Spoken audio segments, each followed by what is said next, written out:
Welcome dear students. Today's topic is the types of DNA. As you know that there are generally two major types of DNA. Those are the genomic DNA or you can say the nuclear DNA and the mitochondrial DNA.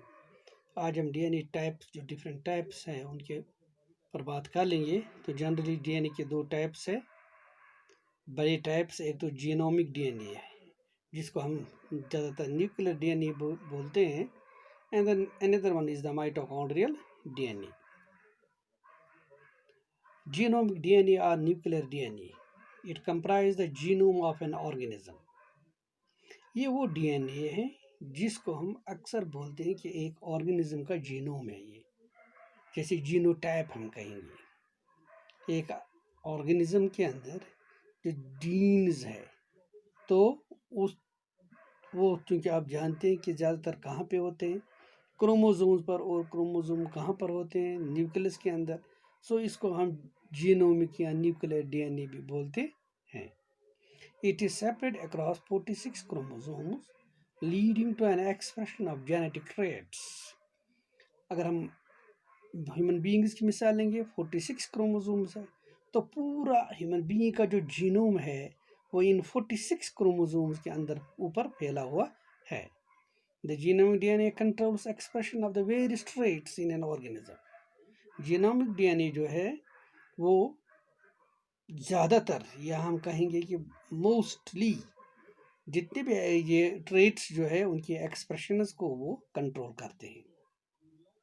The genomic DNA was sequenced as part of the Human Genome Project to study the various functions of the different regions of the genome. Human genome के अंदर एक बहुत बड़ा project लिया गया है जिसको हम ह्यूमन जीनोम प्रोजेक्ट बोलते हैं। इस प्रोजेक्ट में क्या था कि जो ह्यूमन जीनोम है उसके डिफरेंट जो फंक्शंस है या उसके जो डिफरेंट रीजन्स है तो उनका काम क्या है, कितने ट्रेट्स है, कैसे एक्सप्रेशन कंट्रोल करते हैं। तो इसके ऊपर ह्यूमन जीनोम प्रोजेक्ट जो है तो वो उसके अंदर पूरे डीएनए को सीक्वेंस किया गया है, यानी पूरे डीएनए को बड़े खोल के पढ़ा गया और देखा गया या स्टडी किया गया है।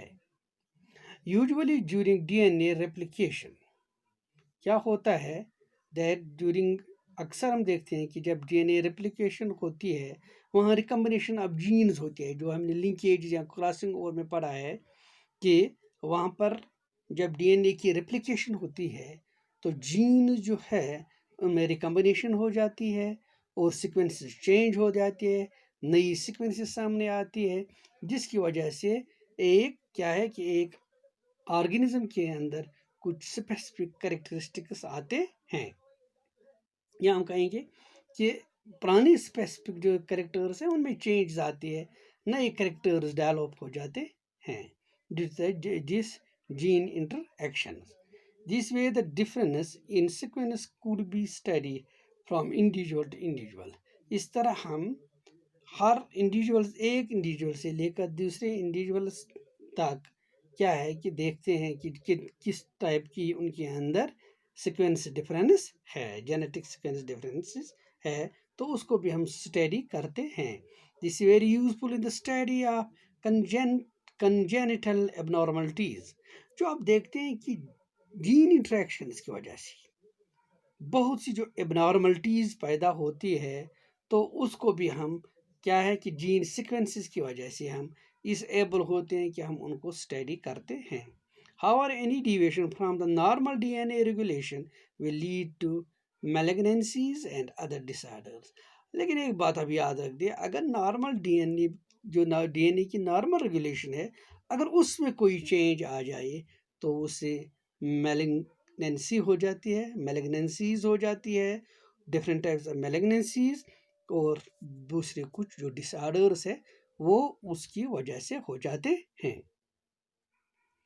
Next type is the mitochondrial DNA. The DNA located in mitochondria is called mitochondrial DNA. जैसे आप जानते हैं नाम से ही कि जीन्स अगर चाह कहाँ पे है, न्यूक्लियस के अंदर पाए जाते क्रोमोसोम्स के, लेकिन कुछ ऐसे भी जीन्स है जो माइटोकॉन्ड्रिया के अंदर मिलते हैं जिनको हम माइटोकॉन्ड्रियल डीएनए बोलते हैं। mitochondrial DNA being derived from the circular bacterial genomes. Hence, mitochondria is a double-stranded circular molecule. देखिए माइटोकॉन्ड्रियल जीन जो है ये ज़्यादातर कहाँ से निकाले गए हैं? बैक्टीरियल जीनोम से। बैक्टीरिया के जो जीनोम थे उनसे निकाले गए हैं, उनसे मिले हैं। सो क्या हम देखते हैं कि वहाँ पर ये माइटोकॉन्ड्रियल डीएनए जो है ये डबल स्ट्रैंडेड सर्कुलर मॉलिक्यूल है। Mitochondrial DNA is always मैटरनली inherited. एक बात आप नोट कीजिए, माइटोकॉन्ड्रियल डीएनए जो है ये ज़्यादातर कहाँ से आता है? ये मैटरनल होता है, ये फ्रॉम मदर साइड से आता है, वहीं से ये आगे चला जाता है ऑफस्प्रिंग्स के अंदर। Mutations in this mitochondrial DNA can lead to maternally inherited diseases. और जब इन माइटोकॉन्ड्रियल डीएनए के अंदर कोई भी म्यूटेशन हो जाती है, उसके रिजल्ट में क्या है कि कुछ डिजीज जो है वो इनहेरिट हो जाती है, जो जेनेटिक डिजीज होती है। लेकिन ये कहाँ से आते हैं? क्योंकि ये मैटरनल इनहेरिटेड है, तो वो डिजीज भी अक्सर मैटरनल इनहेरिटेड होती है। यानी वहाँ पर जिस माइटोकॉन्ड्रियल डीएनए के अंदर कोई न कोई चेंज ड्यू टू म्यूटेशंस आती है, and that leads to the some different types of inherited diseases. Those diseases are inherited by the mothers. Each mitochondrion contains about 2 to 20 mitochondrial DNA molecules. Her mitochondria के अंदर, यानी एक mitochondria अगर हम ले लेंगे उसके अंदर 2 से लेकर 10 माइटोकॉन्ड्रियल DNA molecules होते हैं. Unlike nuclear DNA, we during the process of inheritance undergoes recombination. This mitochondrial DNA does not change from parent offspring. देखिए न्यूक्लियर डीएनए जो है जब चेंज आती है, रेप्लिकेशन हो जाती है, रीयूनियन हो जाती है, तो वहाँ पर क्या है कि डिफरेंट टाइप्स की रिकम्बिनेशन बनती है, यानी जिससे नए कैरेक्टरिस्टिक्स वजूद में आते हैं। लेकिन माइटोकॉन्ड्रियल डीएनए जो है ये पेरेंट्स टू ऑफस्प्रिंग बिल्कुल सेम रहते हैं, इनमें कोई चेंज नहीं आती है। Know the different forms of DNA. अब डीएनए की डिफरेंट शेप्स अब देखिए, there are several forms of DNA. The main forms are like A, B and Z DNA. बहुत सी फॉर्म्स है डीएनए की, बहुत सी शेप्स है डीएनए की, लेकिन जनरली ए डीएनए, बी डीएनए और जेड डीएनए जो है उनको स्टडी किया जाता है या ज़्यादा तादाद में पाए जाते हैं। A DNA it's a rare type of structural conformation of DNA. DNA की बिल्कुल रियर स्ट्रक्चर यानी शेप में कहेंगे, ये बड़ा रियल है। It's a double-stranded helical structure, almost similar to B and B DNA, but with a shorter and more compact structural organization. ये तकरीबन डबल हेलिकल स्ट्रक्चर का बिल्कुल जैसा बी डीएनए है, दूसरा टाइप जो बी डीएनए है बिल्कुल उसी टाइप का है, लेकिन एक बात है कि उससे ज़रा छोटा होता है और उससे ज़्यादा कंडेंस्ड यानी बड़ा पैक्ड होता है, कंपैक्ट स्ट्रक्चर है इसकी, किसकी? ए डीएनए की बनस्बत बी डीएनए की। और ये रोसलिंड फ्रैंकलिन था जिसने ए डीएनए को डिस्कवर किया है। इंपॉर्टेंट स्ट्रक्चर फीचर जो ए डीएनए के है, A DNA is formed from B DNA under dehydrating conditions. जब बी डीएनए के अंदर डिहाइड्रेशन होती है तो उस सूरत में ए डीएनए बनता है। It's much wider and flatter than B DNA. B DNA से ज़्यादा बड़ा फ्लैट होता है और बड़ा थिक होता है, मोटा होता है। It is similar to B DNA. The A DNA is also right handed helix. बिल्कुल ये डबल स्ट्रैंड या राइट हैंडेड हेलिक्स जो है उसी टाइप का है जैसे बी डीएनए की तरह है। Helix diameter is 26 angstroms. ये हेलिक्स जो इसका है, इसका डायमीटर क्या है? 26 एंगस्ट्रॉम्स। और इसकी पिच जो है, ये आप देखिए, पिच हम कहेंगे ये एक राउंड जो यहाँ पर होता है, दिस इज द पिच। ये हम कहेंगे कि ये पिच है। यहाँ पे देखिए, यहाँ से लेकर यहाँ तक इसको पिच बोलते हैं।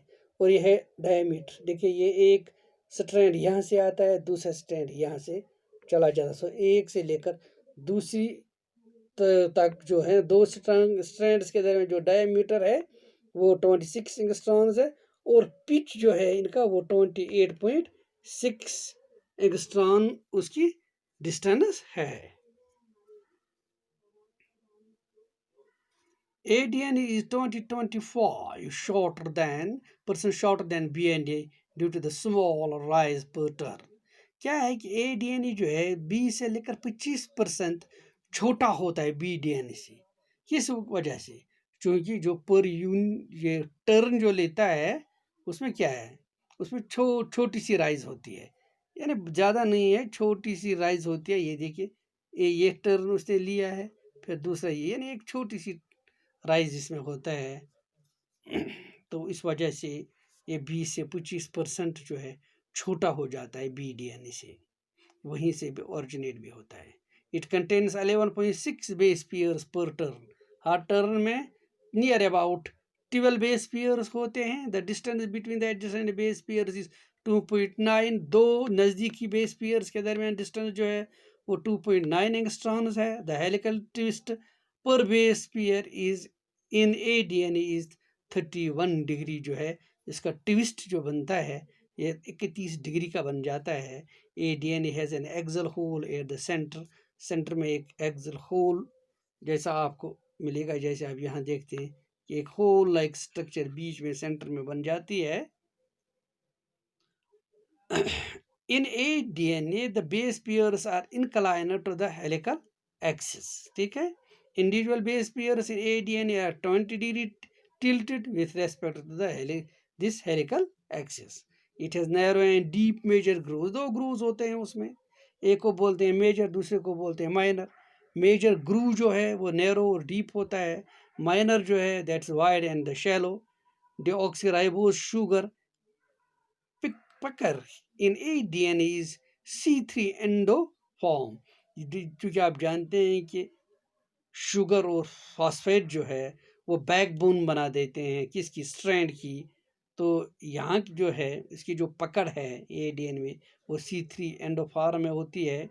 The conformation of glycosidic bond in ADN is in anti form. और उसके बाद जो इसकी ये स्ट्रेंथ जो है ना, यहाँ हम कहेंगे उसकी वो टाइटनेस जो है वो due to the glycosidic bonds की वजह से होती है। And it is in the antiform। Now BDNA जो है ये मोस्ट कॉमन है predominant type of structure conformation of DNA in the cells। अगर आप देखेंगे कि ज़्यादातर जो है सेल्स के अंदर जो है यही है, यानी हम कहेंगे कि BDNA जो है ये ज़्यादा कॉमन है। और ये अक्सर हम सेल्स के अंदर जो DNA की शेप है वो इस टाइप की है BDNA की। This DNA it prefers to occur in B form under the natural physiological conditions in the cell। Important कुछ फीचर्स है इसके। Majority of the DNA in a cell is in BDNA conformation। ज़्यादातर shape जो है वो BDNA की है sales में। ये एक राइट हैंड हेलिक्स होता है। और BDNA में एक और बात है, the base is occupy at the core whereas the sugar phosphate backbone occurs at the peripheral portion of the helix. ये शुगर फास्फेट जो है वो पेरीफेरल पोजीशन पर होता है और खुद जो बेस पेयर्स होते हैं वो कहाँ होते हैं, वो अंदर कोर की तरफ होते हैं। In BDNA only the edges of the base pairs are exposed to the solvent. सिर्फ इसके एजेस जो है ना वो एक्सपोज होते हैं, जो सॉल्वेंट होता है जिसके अंदर ये होता है। Each base pair in BDNA has the same width. Her base pair में एक जैसी विड्थ होती है। और दिस एडेनोसिन और थाइमिन, गवानीन और साइटिन की जो विड्थ है वो 10.85 एंगस्ट्रॉन है। और हेलिकल डायमीटर जो है BDNA का वो 20 एंगस्ट्रॉन्स का है। Each turn helix in BDNA positive helical height of 34 angstrom, जो हेलिकल हाइट इसकी बन जाती है। और हर टर्न में 10 नाइट्रोजनस बेस पेयर्स पाए जाते हैं। डिस्टेंस बिटवीन एडजेंट बेस पेयर, जो नज़दीकी जो बेस पेयर उनके दरमियान डिस्टेंस 3.4 एंगस्ट्रॉन है।